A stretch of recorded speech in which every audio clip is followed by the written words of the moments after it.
እንግዲህ አንተ ከቅርብ ጊዜ ወዲህ በቲክቶክ በተሰኘው የማህበራዊ ድረገጽ በበርካቶች ትኩረት ስበሃል አግኝተሃል። ይሄ ምክንያቱ ደግሞ በንጽጽር ነው። የሃይማኖት ንጽጽር ላይ ትሰራለህ ሙስሊሙን በመወከል እንግዲህ በዚህ ሁኔታ ነው ዛሬ ቆይታችንና ጨዋታችንን የምናደርገው። ከዛ በፊት ግን እንተዋወቅ። ሁሴን አህመድ የት ነው የተወለደው?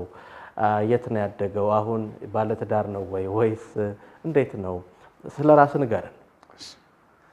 እኔ ስሜ ሁሴን አህመድ ወይንም ሁሱ እባላለሁ። የተወለድኩት ደጋን የምትባል ከተማ ነች። ይሄ ነው። ኸይር እንግዲህ ከተወለድክ በኋላ ያው መማሩ የሚጠበቅ ነው፣ ቂራአት መቅራት የሚጠበቅ ነውና የቂራአት ህይወትህ የት ነው ያለፈው? የትምህርት ሁኔታ ምን ይመስላል? ልጅነትህ፣ ወጣትነትህ እንዴት ነው ያለፈው? ወጣትነቴ ገና አላለፈም። አያልፍም። እሺ ቂራአት የቀራሁት እዛው የተወለድኩበት አካባቢ ደጋን ነው። እዚያው ነበር እስካሁን ድረስ ያለሁት። እስላማዊ እውቀቶችን የሰበሰብኩት በዚያው ባለሁበት ሀገር ከሸኾችም ከነሱ ነው። እንዲሁም ከውጭ መሻይኾችም ባለው በጊዜው በሶሻል ሚዲያ ከሚተላለፍ ከነሱ እውቀት ቀስሜያለሁ። አልሐምዱሊላህ። ይሄ ነው። ሸኾችን እናንሳቸው። እነማን ናቸው ያስቀሩ? ያስቀሩን ሼኽ አብዱልቃድር ይባላሉ። እሳቸው ሐዲስ ያስተማሩ ናቸው። እዛው ደጋን ማለት ነው። ሌሎችም አሉ። ቁርአን ያስቀራኝ ዩሱፍ ይባላል። እሱም አላህ ጀዛቸውን ይክፈላቸው። እነዚህ ናቸው። ስለ ዘመናዊ ትምህርት እናንሳ። የት ደርሰሃል በዘመናዊ ትምህርት? እስከ 10ኛ ክፍል ተምሬያለሁ። እስከ 10ኛ ክፍል። ኸይር። እሺ እንግዲህ አንተን የምናውቅህ ከቅርብ ጊዜ ወዲህ በቲክቶክ በሃይማኖት ንጽጽር ሙስሊሙን በመወከል ከሌሎች የሃይማኖት ተከታይ ወገኖቻችን ጋር ውይይት እያደረግ በርካቶች እስልምናን እንዲቀበሉ የእስልምናን ብርሃን እንዲያገኙ አድርገሃል። ኸይር ሁሱ፣ እንግዲህ ሰዎች ቂራአት ይቀራሉ። ከዛ በኋላ ወደ ተለያየ የህይወት ጉዞ ውስጥ ያልፋሉ። አንተ ከዛ በኋላ ወዴት ነው የሄድከው? በቀጥታ ወደ ንጽጽር ሃይማኖቱ ነው የሄድከው? በብዛት ደግሞ የገፋፋህ ምንድን ነው? የምትቀራቸው ኪታቦች ናቸው? ሜንተር የሚያደርጉ ሼኾች፣ የተለያዩ ግለሰቦች ናቸው? እንዴት ነው ይሄን ሂደት እስቲ ንገረን። ቂራአት ከቀራኝ በኋላ ወደ ቲክቶክ ስገባ የዛሬ 5 ዓመት ምናምን አካባቢ እንደዚህ የክርስቲያኑን ህዝብ አግኝተህ ታስተምራለህ የሚለውን ነገር አላሰብኩትም ነበር። ዝም ብሎ ማንኛውም ሰው ዝም ብሎ አላረም ጊዜ ለማሳለፍ እንደሚጠቀምበት እንደዚያ ዝም ብዬ ሳየው መጀመሪያ ላይ ጥሩ አይደለም። እንትን ያጠፋሁት እንትኑን ማለት ነው። ቲክቶክህን አካውንትህን አጠፋሁት። ከዚያ የሚቀጥለው በሌላ ጊዜ አሁንም ዝም ብዬ ያነሳውኝና ወረድኩት። በዚህ ጊዜ በሁሉም የእምነት ተከታይ እንዳለ የሚገኝበት ስፍራ መሆኑን አየሁ። ለምን ይሄን ነገር ለዳዕዋ ልጠቀምበትም የሚለው ሀሳብ መጣልኝ። ከዚያም ዳዕዋ ጀመርኩበት። ከዚያ የዛሬ ቢያንስ 5 ዓመት ምናምን አካባቢ ሆነዋል። እስካሁን ድረስ አልሐምዱሊላህ ከ5000 በላይ ሰዎች እስልምና ተቀብለዋል። ጥሩ ህዝብን የምታገኝበት ሚዲያ ነው እና በዚህ ላይ እስካሁን ድረስ እንዳልኳቸው ከ5000 በላይ ሰዎች እስልምናን ተቀብለውበታል። በተጨባጭ ይሄ የተረጋገጠ ነው። ስንት ሰው? ከ5000 በላይ ይሆናሉ። በጣም ብዙዎች ናቸው። በቀን ቢያንስ በረመዳን ላይ እስከ 12 ሰው በቀን አንድ ቀን ብቻ እንደዛ የሚሰልሙበት ሁሉ ጊዜ ነበር። የሚሰልሙትን በየጊዜው ፌስቡክ ላይ እናስቀምጣቸዋለን፣ ምን ያክል ሰው እንደሰለመ ምናምን። ዝቅተኛ እስከ 2 እስከ 1 ምናምን ይሰልማል። ከፍተኛ እስከ 12 በቀን ማለት ነው። እንደዛ ይሰልማል። አልሐምዱሊላህ። ብዙ ጊዜ ይሄ የሃይማኖት የንጽጽር ስራ ብዙ ሰዎች የሚተቹት በተለይ በዚህ ዘርፍ ላይ የተሰማሩት ከሃይማኖት ከስርዓት ይልቅ ልቅነት እና ያልተገባ ድርጊት ስነ ምግባር ይታያል በግንኙነት ወቅት በመወያየት። አንተ ጋር ግን በጣም በጥሩ ስነ ምግባር እስልምናውንም ሙስሊሙ ማህበረሰብንም እንደሚያኮራ እምነቱን ደግሞ በሚተገብር ሁኔታ ነው በዚህ መንገድ እንደምትሄድ እንሰማለን። እውነት ነው? ከተከታዮች ጋር ስትወያይ በጥሩ ስነ ምግባር ነው በአደብ ነው? ይሄ ምን ያህል እውነት ነው? አዎ አልሐምዱሊላህ። ዳዕዋ እስከሆነ ድረስ ዳዕዋ የሚያደርግ ሰው ሊላበሳቸው የሚገቡ ባህሪያቶችን አላህ ሱብሓነሁ ወተዓላ በቁርአን ላይ አስቀምጧል። ነቢ ሰለላሁ ዐለይሂ ወሰለም ሐዲስ ላይ አስቀምጠዋል። ያንን መሰረት አድርገን ነው የምንጣራው። በዚያ ሰዎች እንዲጣሩ እመክራለሁ። አላህ በሱረቱ ነሕል ላይ ምን ይላል? ኡድዑ ኢላ ሰቢሊ ረቢከ ቢልሒክማ ወልመውዒዘቲ ልሐሰና ወጃዲልሁም ቢለቲ ሂየ አሕሰን ይላል።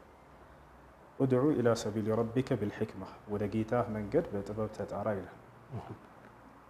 ወልመውዒዘቲ ልሐሰና፣ ጥሩ በሆነችዋን ተግሳጽ ምክር ጥራ ይላል። ወጃዲልሁም ቢለቲ ሂየ አሕሰን፣ በዚያስ ጥሩ በሆነችዋ መንገድም ተከራከራቸው፣ ተወያያቸው ይላል። ጥሩ መንገድ አለ፣ መጥፎ መንገድ አለ። ጥሩ መንገድ የሚለው ስርዓት ባለው መልኩ ሰዎችን ቁርአንና ሐዲስ ላይ የመጣውን መጽሐፋቸውንም መሰረት ያደረገ እውነትን መግለጽና መተው ነው። ፈኢነማ ዐለይከል በላጉ ወዐለይና ልሒሳብ እንዳለ አላህ፣ በአንተ ላይ ያለብህ ግዴታ ማድረስ ነው፣ ምርመራው ደግሞ ለእኔ ነው አለ። አድርሰህ ዘወር ማለት ነው። ከሰውየው ጋር እሰጥ አገባ ውስጥ መግባቱ አስፈላጊ አይደለም። ይህ ነው እና ወጃዲልሁም ቢለቲ ሂየ አሕሰን፣ ጥሩ በሆነችዋ መንገድ ተወያያቸው ይላል። መጥፎ የመወያያ መንገድ እንዳለ ያስረዳናል አንቀጹ ማለት ነው። መጥፎ ምንድን ነው? መሰዳደፍ፣ መዘላለፍ፣ አንዱን ከፍ ዝቅ ማድረግ፣ እዚህ ውስጥ መግባት ማለት ነው። ያ ነው እና ይሄ ነገር አይቻልም፣ አይፈቀድም። አላህ ሱብሓነሁ ወተዓላ በሱረቱል አንዓም ላይ ወላ ተሱቡ አለዚነ የድዑነ ሚን ዱኒላህ ፈየሱቡላህ ዐድወን ቢገይሪ ዒልም ይላል። እነዚያ ከአላህ ውጭ የሚያመልኩ ሰዎችን አትስደቧቸው ይላል። አትስደቧቸው፣ ባለማወቅ እነሱም መልሰው አላህን ይሳደባሉና ይላል።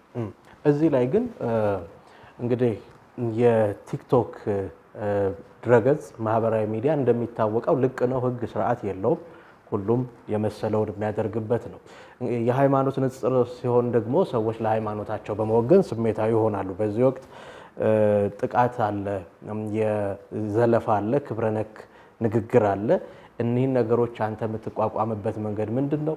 እስካሁንስ እንዴት ነው ይሄንን ተቋቁመህ መዝለቅ የቻልከው? ሚስጥር አለው? ካለው ብትነግረን።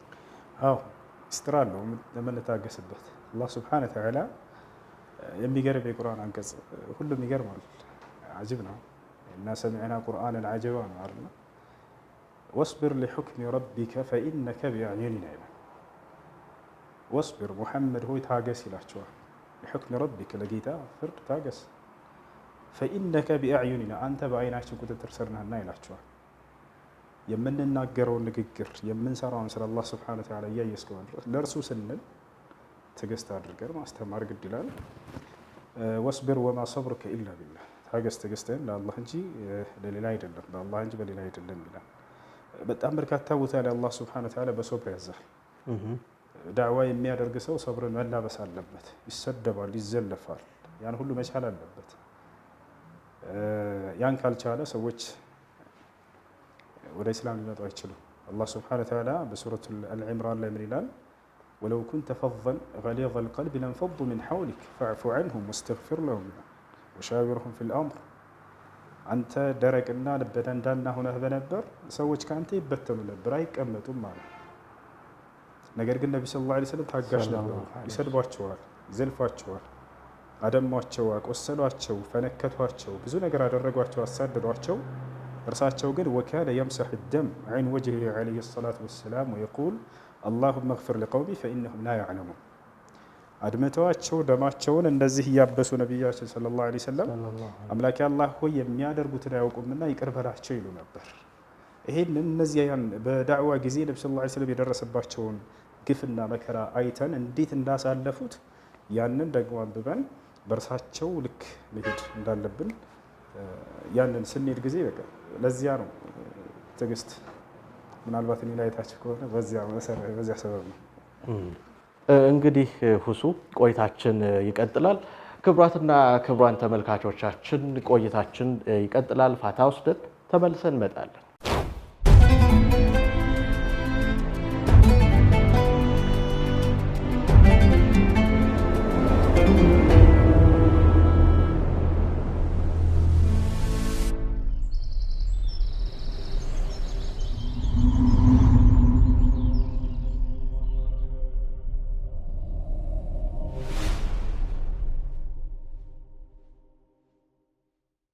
ክቡራትና ክቡራን ተመልካቾቻችን ከዳኢ ሁሴን አህመድ ጋር የምናደርገው ቆይታ እንደቀጠለ ነው። አብራችሁን ቆዩ።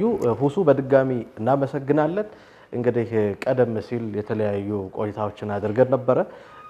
ትንሽ ወደ ኋላ እንሄድና እንግዲህ እንደጀመርክ አካባቢ ወጣ ገባ ማለት የተለያዩ ይዘቶችን የማስተማር አይነት ነገር ነው የነበረው። ጥያቄና መልስ ፈትዋ የሚመስል ነገር።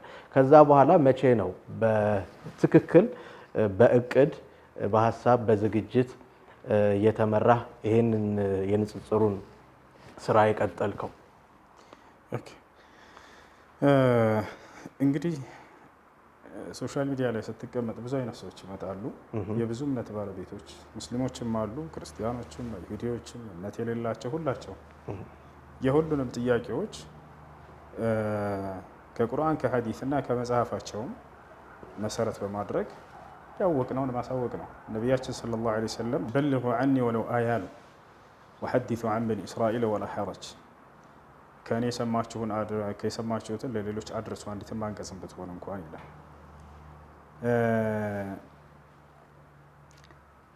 መን ከተመ ዒልመን ከማ ቃለ ነቢ ሰለላሁ ዐለይሂ ወሰለም አልጀመሁ ላሁ ናረ የውም አልቂያማ ከማ ቃለ ዐለይሂ ሰላቱ ወሰላም። የሆነን ሸሪዓዊ እውቀት እያወቀ ለሌሎች ከማሳወቅ የደበቀ ሰው አላህ ስብሓነሁ ወተዓላ የትንሣኤ ቀን የእሳትን ልጓም በአፉ ላይ ያደርግበታል አይነት ተናግረዋል። የምናውቀውን ለሰዎች ማሳወቅ ግድ ይለናል። ይህ ቁርአናዊም ሐዲሳዊም አስተምህሮ ነው። ከቁርአንም ሆነ ከሐዲስ እንዲሁም ከዑለሞች የሰማነውን እውነት ሰዎች በዚያ ላይ ማወቅ የሚያስፈልጋቸው ነገር ካለ ያን የሰማነውን ማድረስ። ነቅል ከላም ልዑለማ ወከላም ረሱል ዐለይሂ ሰላቱ ወሰላም ቀብለ ዛሊክ፣ የአላህና የመልእክተኛውን የዑለሞችን ንግግር ለሰዎች ማድረስ። ይሄ ነው ስራችን እዚህ ቦታ ላይ። ሌላው ንጽጽሩን አስመልክቶ የሚያስተምሩ ኪታቦች አሉ። እነዚያንም አንብቤያለሁ አልሐምዱሊላህ። ለምሳሌ ሸይኹል ኢስላም ኢብኑ ተይሚያ ረሒመሁላህ ተዓላ አልጀዋብ ሰሒሕ ሊመን በደለ ዲን አልመሲሕ የሚለው መጽሐፉ በጣም አሪፍ መጽሐፍ ነው። እያነጻጸረ ክርስትና ከመሰረቱ አንስቶ እስከ መጨረሻው በክርስትና ላይ መሲሁን ዒሳ ዓለይሂ ሰላምን ወደ መለኮት ከፍ ሊያደርጉበት ወይም መለኮታዊ ባህሪ ያለው ሊሉ የቻሉበት ጥቅሶችን ከመጽሐፍ ቅዱስ ራሱ እያነሳ በዚያ ላይ መልስ የሰጠበት የሚገርም መጽሐፍ ነው።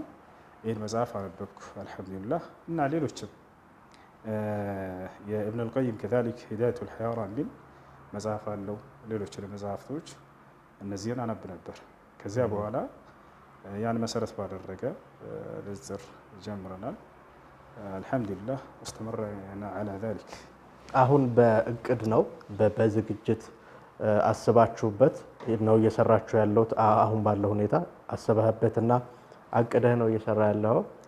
አዎ፣ ዳዕዋ ነው። ዳዕዋ ዒባዳ ነው። ዒባዳ በህይወት እስካለን ድረስ የማያቋርጥ የሆነ አምልኮ ነው። ወዕቡድ ረበከ ሐታ የእትየከል የቂን ይላል አላህ ሱብሓነሁ ወተዓላ። ሞት እስኪመጣብህ ድረስ ጌታን አላህ ተገዛ ይላል። ዒባዳ ደግሞ ትልቁ የአምልኮ ስርዓት ነው። እኛና ነቢያችን ሰለላሁ ዐለይሂ ወሰለም እና እኛ የታዘዝንበት ነው። አላህ በቁርአን ላይ ኡድዑ ኢላ ሰቢል ረቢክ ኡድዑ በሚለው ቃል ላይ አምር አለበት። የአላህ ሱብሓነሁ ወተዓላ ትእዛዝ አለበት። ተጣራ ወደ ጌታ መንገድ ይላል። ወልተኩን ሚንኩም ኡመቱን የድዑነ ኢለል ኸይር፣ ወደ መልካም የሚጣሩ ትውልዶች ከእናንተ ይኑሩ ይላል አላህ ሱብሓነሁ ወተዓላ። ከሌሎች ትውልዶች የተለየንበትና የበለጥንበት ምክንያት ይሄው ነው። ኩንቱም ኸይረ ኡመቲን ኡኽሪጀት ሊናስ ተእምሩነ ቢልማዕሩፍ ወተንሀውነ ዐኒል ሙንከር ይላል። ያኒ በመልካም የምታዙ ከመጥፎ የምትከለክሉ ከትውልዶች ሁሉ የወጣችሁ መልካሞች እናንተ ሆናችሁ እያለ ያዘናል። ከትውልዶች ሁሉ የበለጥንበት በመልካም ስለምናዝ ከመጥፎ ስለምንከለክል ነው። የመጥፎ ሁሉ መጥፎ ደግሞ አላህ ሱብሓነሁ ወተዓላን መካድ ነው። የመልካም ሁሉ መልካም ደግሞ አላህ ሱብሓነሁ ወተዓላን መገዛት ነው። ስለዚህ ሰዎችን ከዚህ ከመጥፎ ካሉበት ክህደት መንገድ ወደ መልካሙና ወደ አላህን ወደ ማመን ወደ ተውሂድ መጣራት፣ እሱን ነው እየሰራን ያለ ነው። በዚህ ላይ እስከ ሞት ድረስ የምንቀጥለው ይሆናል አላህ ካለ ይችላል። ኸይር። የህዝበ ክርስቲያን ወይም ደግሞ እንግዲህ ማህበራዊ ሚዲያ የሁሉም እምነት ተከታዮች የሚጠቀሙበት አንድ የሚዲያ አይነት ነው። ምን ይመስላል ምላሻቸው እነዚህ ወገኖቻችን? እንግዲህ ክርስቲያኖች ብዙ አይነት ናቸው። ሲመጡ ጊዜ ወደ እኔ እረዳቸዋለሁ። ብዙ አይነት ናቸው። አንደኛ ተሳዳቢዎች አሉ፣ ዘላፊዎች አሉ። ያው የነገሯቸውን የጫኗቸውን መጥተው የሚያራግፉ አሉ። ሁሉንም የምናስተናግድበት መንገድ የተለያየ መሆን አለበት። አንድ ዶክተር ወደሱ ታማሚዎች በሚመጡ ጊዜ አንድ አይነት መርፌ አይደለም የሚሰጣቸው፣ አንድ አይነት ከኒና አይደለም የሚሰጣቸው፣ የተለያየ ነው። ስለዚህ ያ ዶክተር ያንን መጀመሪያ ያለበትን ህመም ማጥናት አለበት፣ ያነባዋል መጀመሪያ። ከዛሊክ ልክ እንዲሁ ወደ አንተ የሚመጡትን ቀድመህ ረጋ ብዬ የማዳምጣቸውም ለዚህ ነው። ቃል በቃል በዛም ታላክፋቸው የምትመልስ ከሆነ መጀመሪያ አልተረዳቸውም ሰዎች። ነቢያችን ሰለላሁ ዐለይሂ ወሰለም ከሃዲያኖች መጥተው ሲጠይቁ ጸጥ ብለው ያዳምጧቸዋል። خلصت ትላቸዋል። መጨረሻ ላይ አሁን ጨረስክ ይሏቸዋል። እኔ ዛሬ ይሄን ቃል ለሁሉም የሚያስተምር ሰው እመክራለሁ። ይጨርስ ሰው ያለውን በቃ ብቻ አላህና መልክተኛው እንዳይሰድብ ጥያቄህን በስነ ስርዓት አቅርብ ትላለህ። በአደብና ኢህቲራም አላህ እንዲህ ላድርገው ሙሐመድ እንዲህ ላድርግ የዛኔ ታስቆመዋለህ። ታላርና ጥያቄ ከሆነ እስከ የሚጠይቀው የሰማውን ነው ይሄ ሰውዬ የሚያወራው። በነቢያችን ሰለላሁ ዐለይሂ ወሰለም ላይ ትችት ሊሆን ይችላል። ታስጨርሰውና ከዚያ በኋላ መልሰን ትጀምራለህ። እና እንደ ልገልጽ እንደሞከርኩት የመጀመሪያዎቹ ተሳዳቢ አይነቶች ናቸው። እነዚህን ተሳዳቢዎቹን በመሳደብ አትመልሳቸው፣ በመልካም ነው የምትመልሳቸው። አላህ በቁርአን ላይ ወላ ተስተዊ الحسنة ولا السيئة ادفع بالتي هي احسن ይላል። መጥፎ ጸባይና ጥሩ ጸባይ እኩል ሊሆኑ አይችሉም። መጥፎን ጸባይ በጥሩ ጸባይ መልሱት ይላል። እናታችን አይሻ ረዲየላሁ ዐንሃ ስለ ነብያችን ሰለላሁ ዐለይሂ ወሰለም ስትናገር ምን አለች? ማ ካነ ነብዩ ሰለላሁ ዐለይሂ ወሰለም የረዱ السيئة بالسيئة ولكن كان يعفو ويصفح። የአላህ መልእክተኛ ነብዩ ሰለላሁ ዐለይሂ ወሰለም ክፉን በክፉ አይመልሱም ነበር፣ ይልቁንስ ክፉን ይቅር ይሉ ነበር፣ ያልፉ ነበር፣ ይምሩ ነበር አለች። በዚህ መልኩ ነው እንዲህ ላድርግህ ብሎ የሰደበ ሰው መመለስ የለብንም። ነቢያቶች የራሳቸው የግል ጉዳያቸው በሚሰደቡ ጊዜ ዞር ብላ አይመልሱም። አላህና መልእክተኛው ህግጋታቸው ሲጣስ የዛኔ ይቆጣሉ። ከማ ካነ ነቢዩ ሰለላሁ ዐለይሂ ወሰለም የንተቂሙ ሊነፍሲህ ኢነማ ኢዘን ቱሂከት ሑሩማቱላሂ ዐዘ ወጀል። ነቢዩ ሰለላሁ ዐለይሂ ወሰለም ስለ ራሳቸው ስለ ነፍሳቸው ተበቅለው አያውቁም፣ አይመልሱም ነበር። ነገር ግን የአላህ ህግና ስርዓት በሚጣስ ጊዜ የዛኔ ይቆጣሉ። ለምን ልጃቸው አትሆኑ? ወይም ወላሂ ለው ሰረቀት ፋጢማ ብንት ሙሐመድ ለቀጠዐቱ የደሃ ያሉት አይደል? እና ከዚህ አንጻር አላህና መልእክተኛውን እስካልተሳደቡ ድረስ ጥያቄያቸውን በስነ ስርዓት ያቅርቡ። የዛኔ ቀስ ብለህ ትመልስላቸዋል። አሁን ባለው ሁኔታ ለውጥ አምጥተናል ብለህ ታስባለህ? በተጨባጭ የሚታይ ተጽዕኖና ለውጥ ፈጥረሃል? በጣም ደስ የሚል። እንዴት ይገለጻል? ትልቁ ደስታ ሰዎች ወደ ኢስላም ሲገቡ ሲጠይቁና እውነትን ሲረዱ ወዲያው ኢስላምን ሲቀበሉ ይሄ ነው እዚህ ዓለም ላይ ትልቁ ደስታ። እዚህ ዓለም ትልቁ ጸጋ ይሄ ነው። አላህ በቁርአን ላይ ተናግሯል። ሱረቱ ነስር ላይ ኢዛ ጃአ ነስሩላሂ ወልፈትሕ ወረአይተ ናስ የድኹሉነ ፊ ዲኒላሂ አፍዋጃ ፈሰቢሕ ቢሐምዲ ረቢከ ወስተግፊር ኢነሁ ካነ ተዋባ ይላል። ኢዛ ጃአ ነስሩላህ የአላህ እርዳታ በመጣ ጊዜ፣ ወልፈትሕ እንዲሁም የአላህ ስብሓነሁ ወተዓላ መክፈትን በመጣ ጊዜ ካለ በኋላ ትልቁን ጸጋ ገለጸ። ወረአይተ ናስ የድኹሉነ ፊ ዲኒላሂ አፍዋጃ ሰዎችም በጀማዓ እየሆኑ ወደ አላህ ዲን በሚገቡ ጊዜ ይሄን በምታይ ጊዜ ነው። ፈሰቢሕ ቢሐምዲ ረቢከ ወስተግፊር ኢነሁ ካነ ተዋባ ይላል። ይህን ትልቅ ጸጋ አላህ ይገልጸዋል። ሰዎች ወደ አላህ ዲን ሲመለሱ ያለው ደስታ በጣም የተለየ ነው። ነቢያችን ሰለላሁ ዐለይሂ ወሰለም እዚህ ዓለም ላይ ትልቁ ጸጋ ሰዎች ወደ ኢስላም መመለሳቸው እንደሆነ ገልጸዋል። ሊአን የህዲየ አላሁ ቢከ ረጁለን ዋሒዳ ኸይሩን ለከ ሚን ሑምሪ ነዓም አሉ። አላህ በአንተ ምክንያት አንድን ሰው ወደ ቅኑ መንገድ ቢመራ ከቀይ ግመል የበለጠ ነው ብለው ተናገሩ። ቀይ ግመል ያሉት በጊዜው ያለው ትልቅ ተብሎ የሚታየው ምሳሌ የሚሰጡት በዚያ ባለው ጊዜ ነው። እና በጣም ትልቅ ለውጥ አለ፣ ደስ የሚል ለውጥ አለ። ወደፊት ደግሞ ከዚህ በጣም የተሻለና የበለጠ ይኖራል ብዬ በአላህ ላይ ተስፋ አደርጋለሁ። ኸይር ሁሱ እና አመሰግናለሁ። ፋታ ወስደን እንመለሳለን። ክቡራትና ክቡራን ቆይታችን ይቀጥላል። አብራችሁን ቆዩ።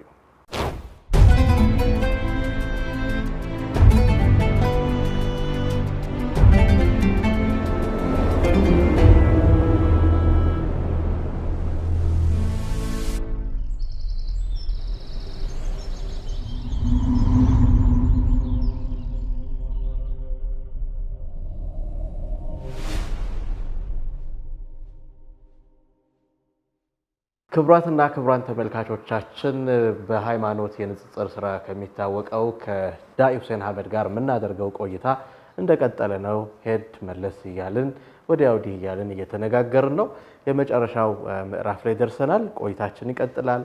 አብራችሁን ቆዩ። ካቆምንበት እንቀጥል። እንግዲህ ሁሱ የሃይማኖት ንጽጽር ስራ ላይ ፈታኙ ነገር አንዱ በተቃራኒ ሃይማኖት ወይም የሌሎች እምነት ተከታዮችን መጽሐፍና መመሪያ ማጥናት ነው። እዛ ላይ ትኩረት አድርጎ ተመስጦ መስራት ነው። አንተ ይሄን ጉዳይ መቼ ነው የጀመርከው እና በምን ያህል መጠን ነው ትኩረት የምታደርገውስ? አይከብድም? ለመግባባት አትቸገርም? ይሄ ልምድ ከየት ነው ያመጣኸው? እንግዲህ በዚህ ነገር ላይ ወደ 5 ዓመት ምናምን እየሆነኝ ነው። በየጊዜው አነባለሁ። የሁሉ መሰረት ቁርአን ነው። እንግዲህ እነዚህን መጽሐፍቶች ቀድሞ አላህ ሱብሓነሁ ወተዓላ በነቢያት በኩል ተናግሯቸው ነበረ። ዛሬ ላይ ግን የአምላክ ቃል ናቸው አንልም፣ ተበርዘዋል እንደተነገረ። አስላቸው መሰረታቸው ቁርአን ነው። አላህ በቁርአን ላይ ስለ ተውራትና ስለ ኢንጂል ከተናገረ በኋላ ኢና አንዘልና ተውራተ ፊሃ ሁደን ወኑር ይላል። እኔ ነኝ ተውራትን ያወረድኳት ይላል። ወአተይናሁ ልኢንጂል ይላል። ስለ ዒሳ የሰጠው ሲናገር ኢንጂልንም ሰጠሁት ይላል። ወአንዘልና ኢለይከ ልኪታበ ቢልሐቅ ሙሰዲቀን ሊማ በይነ የደይህ ሚነል ኪታቢ ወሙሀይሚነን ዐለይህ ይላል። ፈሕኩም በይነሁም ቢማ አንዘለ ላሁ ፊህ ይላል። ይሄ ነው መሰረቱ። በቃ በአንተ ላይ ደግሞ ቁርአንን አወረድኩልህ ከነርሱ በኋላ ይላል። እንግዲህ ያለፉትን መጽሐፎች ከገለጸ በኋላ ቁርአንን አወረድኩኝ ካለ በኋላ ቁርአንን በሚገርም ሁኔታ ይገልጸዋል። ሙሰዲቀን ሊማ በይነ የደይህ ሚነል ኪታብ ይላል። ያለፉትን ከመጽሐፍቶች የሚያረጋግጥ ሲሆን ይላል። እነዚህን መጽሐፍቶች ወርደው እንደነበር ከአምላክ ዘንድ ካረጋገጠ በኋላ በዚያ ውስጥ ያሉትን እውነታዎች ደግሞ እውን ብሎ ያረጋግጣል ይላል። እንግዲህ ይህ ሲባል ጊዜ መጽሐፉ አሁን ላይ ያለ ባለበት ይዘት ትክክል ነው ብሎ ማለት አይደለም። በውስጡ ያሉ እውነታዎች ለምሳሌ ሙሳ ነብይ ነው የሚል ካለ መጽሐፍ ቅዱስ ላይ ቁርአን አረጋግጦታል። ያው ሙሳ ነብይ ነው ብለን እናረጋግጣለን። ልክ እንዲሁ ዳዊት ነብይ ነው የሚል ካለ አሁን ዳዊት ነብይ ነው ብለን እናረጋግጣለን። እንዲሁም ሌሎች መሲሁ ዒሳ ዓለይሂ ሰላም በድንግልና መወለዳቸው ኢየሱስ በድንግልና ተወልዷል የሚለው ይሄ እውነት ነው ብለን እናረጋግጣለን። ማርያም እንደሆነች እናቱ እናረጋግጣለን። ማንም ወንድ ሳይነካት በድንግልናዋ እንደወለደችው እናረጋግጣለን። ሙታንን ሲያስነሳ እንደነበር በአላህ ፍቃድ፣ ማየት የተሳናቸውን ሲፈውስ እንደነበር በአላህ ፍቃድ። እንደዚህ ሁሉ መጽሐፍ ቅዱስ ላይ ያሉ ተብሎ የሚታመኑትን ቁርአን ላይ ያሉትን እነዚህን እናጸድቃቸዋለን። እና ሙሰዲቀን ሊማ በይነ የደይህ ሚነል ኪታብ ማለት ይሄ ነው። ወሙሀይሚነን ዐለይህ ነው ደግሞ ቀጥሎ በእነዚያ ባለፉት ላይ ደግሞ ተጠባባቂ ነው ብሎ ገለጸው። ያሉትን ስህተቶች ደግሞ ኤክስ ያደርጋቸዋል ቁርአን። ስለዚህ ይሄ ነው ትልቁ ምክንያት አንተ የሌሎቹን መጽሐፍ እንድታጠና ያደረገ እና ቁርአን በቃ አንደኛ ያረጋግጣል ያሉትን እውነታዎች፣ ሁለተኛ ያርማቸዋል። ፈሕኩም በይነሁም ቢማ አንዘለላህ አለ መጨረሻ ላይ በመካከላቸው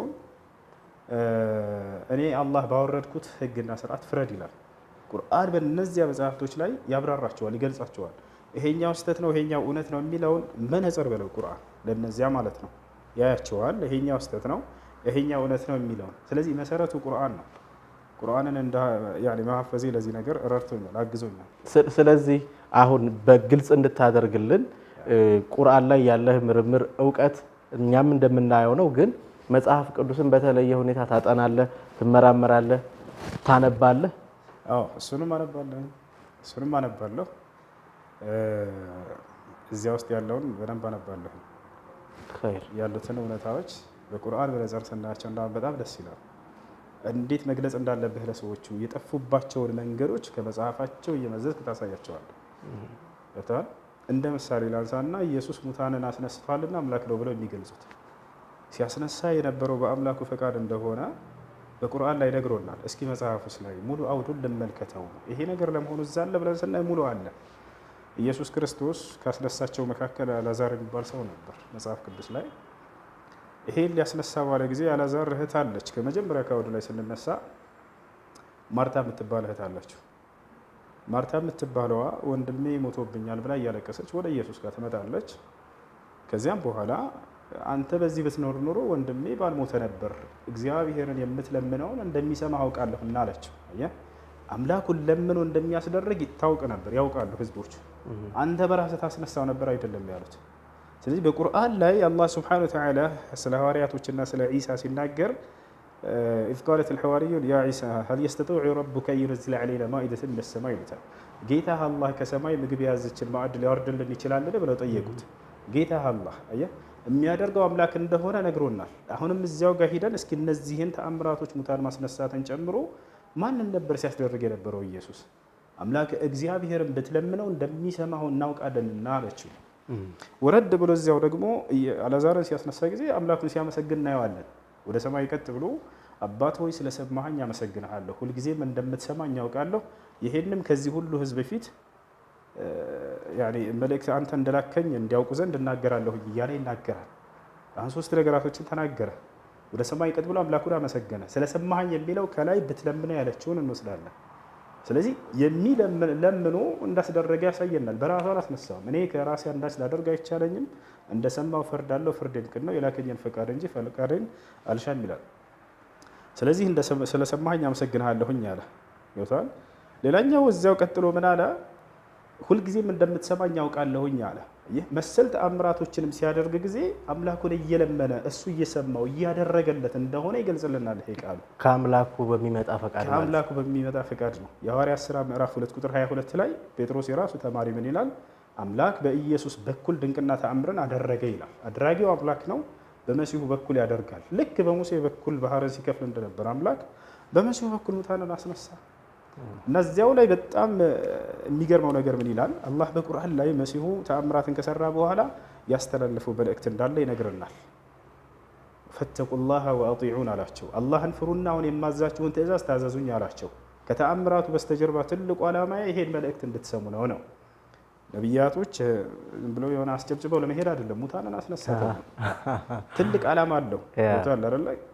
ስለዚህ ዓላማው ምን ነበር? ኢነላህ ረቢ ወረብኩም ፈዕቡዱሁ ሃዛ ሲራጡን ሙስተቂም።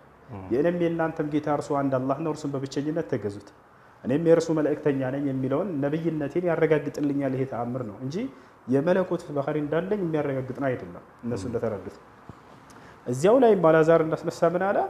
ይሄንን ከዚህ ሁሉ ህዝብ ፊት የምናገረው አንተ እንደላከኝ ያውቁ ዘንድ ነው አለ።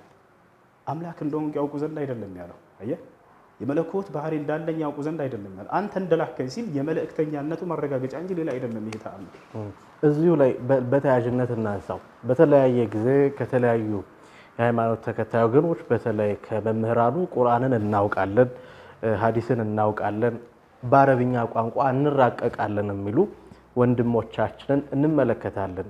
እውነት ቁርአንን ያውቁታል? እውነት የአረብኛ ቋንቋ እውቀት አላቸው? አረጋግጣችኋል?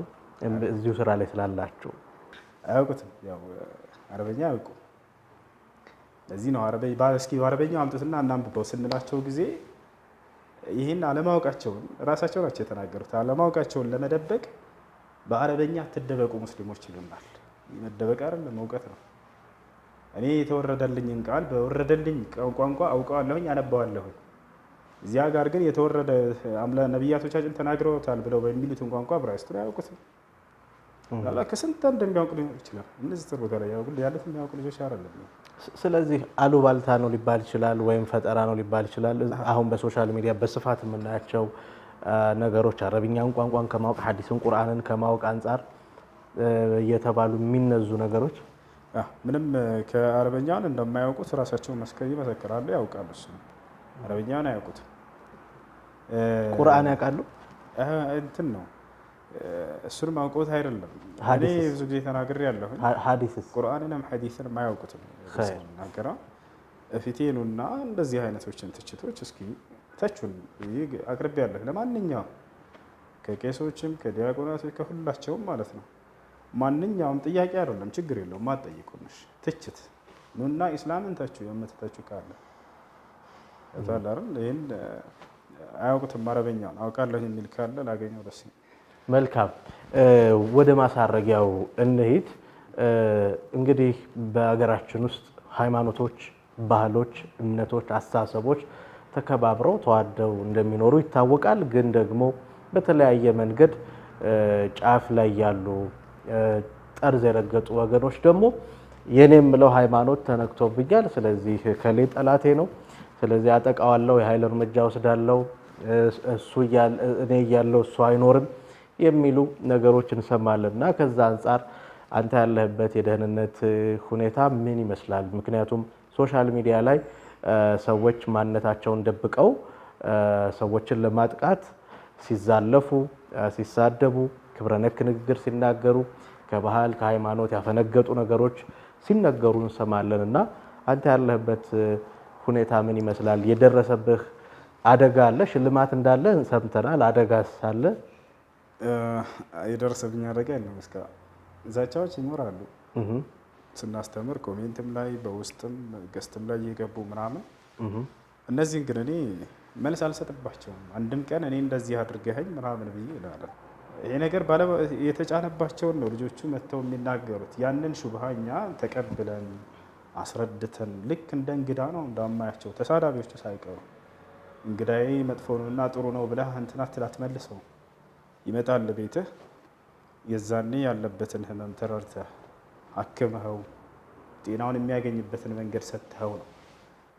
ማንኛውም ሰው ወደ አንተ በሚመጣ ጊዜ እንዲህ አይነት የሌላ እምነት ተከታይ ሰዎች ልክ ዶክተር ጋር እንደሚመጣ ታማሚ ሰው ብዬ ቅድም እንደተናገርኩት ነው። የዛኔ የታመመው ሰው ወደ ዶክተሩ በሚመጣ ጊዜ ሊሰድበው ይችላል። ያ ታማሚ ሰው ዶክተሩ ሊያንቋሸው ይችላል፣ ሊዘልፈው ይችላል፣ ሊመታው ይችላል። የዛኔ አይገጥመውም። እሱ ታግሶ ያለበትን ሁኔታ ሕክምና አድርጎለት ከዛ ጤናውን የሚያገኝበትን መንገድ አድርጎ ይሸኘዋል። እኛም ወደ እኛ የሚመጡ ሰዎችን በዚህ መልኩ ነው ልናስተናግድ የሚገባው እና ለዘለፋዎችና ለስድቦች እንደዚህ መልስ አልሰጥም። አላህ ቅኑ መንገድ ይምራችሁ ብዬ ዱዓ ከማድረግ ውጭ ሌላ አይደለም። ነቢያችን ሰለላሁ ዐለይሂ ወሰለም ናቸው ለዚህ ሁሉ አርአያችን። አምላክ ያላህ ሆይ የሚያደርጉትን አያውቁምና ይቅር በላቸው ብለው ነው ያለፉት። በዚህ መንገድ ላይ ብንገደል ኢንሻአላህ ሸሂድ እንሆናለን። ብንታሰር እስር ቤት ያለውን ህዝብ ዳዕዋ እንድናደርግ መንገድ ከፈቱልን። ከተውንም ህዝቡን እንጠራለን። ሸይኹል ኢስላም ኢብኑ ተይሚያ ረሂመሁላህ ተዓላ ልትታሰር ነው ብሎ አስፈራሩት። እስር ቤት ብታሰር እዛ ያሉትን አስተምራለሁ እያለ ብወጣም የአላህን ቃል እሰብካለሁ በየቦታው አለ። ብሞትም በሸሂድነት መንገድ ላይ ይሄዳለሁ እያለ እኛም ያ ነው እና ይሄ ነገር ውስጤ ላይ እስካለ ድረስ ሰው እንዲህ ያደርገኛል ብዬ የምጨናነቅለት ነገር የለኝም። በሌላም ነገር ላይ በሌላ ጉዳይ በዳዕዋ ከኢስላም ውጭ በሆነ በሌላ ጉዳይ ላይ ብትሆን ልትጨናነቅ ትችላለህ እና እኔ ይሄን ነገር አስቤ ተጨናነቅበት አላውቅም። ኸይር፣ ወደ ሽልማቱ እንሂድ። በሰሞኑ በተለያየ መንገድ የተለያዩ አድናቆቶች፣ ወዳጃዊ በረከቶች፣ ስጦታዎች ወደ አንተ እየመጡ ነው እና ስሜቱ ምን ይመስላል? በርካቶችም በሶሻል ሚዲያ ፍቅራቸውን ሲገልጹልህ ነበርና እንዴት አገኘኸው? ለስራህስ ምን ይጨምራል? ሽልማቶች፣ የምስክር ወረቀቶች ከአፋር ክልል፣ ከፌዴራል መጅሊስ፣ ከአዲስ አበባ፣ ከሌሎችም ከኮምቦልቻ ምናምን እንደዚህ እነሱን እንትን ብለውናል። ከገርባ ምናምን አበርክተውልናል። እኔ ያ ወረቀት ሳይሆን የታየኝ የህዝብ ውዴታና ፍቅር ነው። በዚሁ መንገድ ሁሉንም የኢትዮጵያ ህዝብ እወዳለሁ። እንግዲህ ሁሱ ቆይታችን በጣም ቆንጆ ነው። አሁን ወደ መቋጫው የሄድን ነው። ግን ብዙዎች በርካቶች ስላንተ ማወቅ ይፈልጋሉ። ቋሚ አድራሻ የት ነው? አሁን የት ነው የምትኖረው? የቤተሰብ ሁኔታ ምን ይመስላል? ከቤተሰብ ጋር ነው ያለኸው ወይስ ጎጆ ወጥተሃል? የሚል ጥያቄ ያነሳሉ። እግረ መንገድ ደግሞ እንደምታውቀው ቲክቶክ ለብዙዎች መደበኛ ስራ ሆኖ የገቢ ምንጭ ሆኖ እንደ አንድ የስራ አካል ይታያል። ለአንተስ ቲክቶክ የገቢ ምንጭ ነው ወይ እንዴት ነው የሚለውን እስቲ ለተመልካቾቻችን ንገርልን። እሺ፣ አሁን የምኖረው ዱባይ ነው። ቤተሰቦች ያሉት ደጋን የምትባል ሀገር ነው። ሌላው ነገር ትዳር ወደፊት የማስብበት ይሆናል ኢንሻአላህ። ቲክቶክ በራሱ የሚከፍል ነገር የለም። ሰዎች የሚከታተሉ ሰዎች ጊፍት የሚሰጡ ነገር ምናምን አለ፣ ያ አለ። እንደ ጌም ከፍቼ መጫወት ምናምን እሱን ሳይሆን ለዳዋ ነው የምጠቀምበት። ቋሚ ስራ የራሴ ስራ አለ። ምን አይነት ስራ ልትነግረን ትችላለህ? የራሴ ስራ ኢማምነት ነው። ምን ኢማምነት? ማሰገድ። ማሻአላህ። ኢማም የት መስጂድ ነው? ዱባይ መስጂድ አህመድ መሐመድ አልሞላ የሚባል መስጂድ አለ። ዱባይ ከተማ ማሪና እዛ ነው እና በዚያ ነው የምተዳደረው፣ ቤተሰቦች የሚያስተዳድረው። ኸይር፣ እንግዲህ ዳኢ ሁሴን አህመድ ሁሱ በጣም ነው የምናመሰግነው። መልእክት ግን ይኖርሃል ከኛ ምስጋና ባሻገር መልእክት አለ የምታስተላልፈው ቀረ የምትለው ነገር ካለ ይሄው ለተመልካቾቻችን ገራቸው። በመጀመሪያ እዚህ ቦታ ክብራቸው ስላጋበዛችሁኝ አመሰግናለሁ። በመቀጠል መልእክት ለመላው የኢትዮጵያ ሙስሊም ሁሉ ለዲናቸው መስራት ያለባቸው። ለዲን መስራትን ሲያስቡ መጀመሪያ ራስን መለወጥ፣ ራስን እውቀትን መሰብሰብ አለ። ኢነላህ ላ ዩገይሩ ማ ቢቀውሚን ሐታ ዩገይሩ ማ ቢአንፉሲሂም እንዳለው አላህ መጀመሪያ ራስን ለውጦ ሰው በእውቀት እንትን ካለ በኋላ ሌሎችን የመለወጥን ስራ መስራትን እመክራለሁ። ከአላህ ዘንድ በላጭ ሰው ማለት ይሄ ሰው ነው። ከአላህ ዘንድ በላጭ መሆንን የማይፈልግ መቼም የለም። ኸይሩኩም መን ተዐለመ አልቁርአን ወዐለመህ ከማ ቃለ ነቢ ሰለላሁ ዐለይሂ ወሰለም። ከሁላችሁም በላጩ ቁርአንን ተምሮ ለሌሎች ያስተማረ ሰው ነው ብለዋል። ቁርአን ሐዲስን እንዲሁም ሰዎችን ወደ ጌታቸው ወደ አላህ ያቀራርባቸዋል፣ እርሱን ያሳውቃቸዋል የሚባለውን መንገድ ሁሉ በመማር ለትውልድ ማስተላለፍ ማድረስን እመክራለሁ። ይሄ ነው። ሰላም አለይኩም ወራህመቱላሂ ወበረካቱ። ወአለይኩም ሰላም ወራህመቱላሂ ወበረካቱ። ወንድማችን ዳኢ እንግዲህ እዚህ ድረስ መጥተህ ደግሞ በነጃሺ ቲቪ ስቱዲዮ እንዲህ ያለ የተዋበ ቆንጆ ቆይታ ስላደረግን በጣም ነው የምናመሰግነው። ሁሴን፣ ክቡራትና ክቡራን ተመልካቾቻችን ከዳኢ ሁሴን አህመድ ጋር ያደረግነው ቆይታ በዚህ ይገባደዳል። ቀሪ መሰናዶቻችን ወደ እናንተ ይደርሳሉ። ዝግጅቱን እንደወደዳችሁ ተስፋ እናደርጋለን። ዝግጅቱን ያሰናዳችልን ባልደረባችን ሀያት ከማለች፣ እኔ ሰይድ መሐመድ እንዲሁ ለእናንተ አድርሻለሁ። አብራችሁን ስለነበራችሁ ከልብ እናመሰግናለን። ወሰላሙ